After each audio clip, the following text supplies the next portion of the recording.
بهار آمد.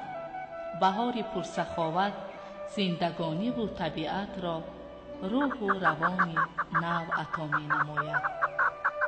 بابای دهقان و اطراف نگریسته امید می بندد به فیض و برکت دسترخوان، رزق و روزی فرزندان.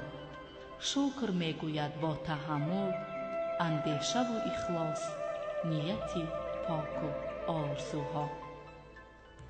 بهار هر سال می آید، ولی طبیعتش این است که ما انسانها را هرگز ترک نمی گوید و از خود در همه جا نقشه و نشانی می گذارد. در پیراهن اطلس گلدختران، طاقه زردوزی و تور حریر نوعروسان، درز و سوزنی های چیوران، نقش و نگار سحرانگیز صورتگران به جلوه می آید. ای آدمان، بهار فرا آمده است.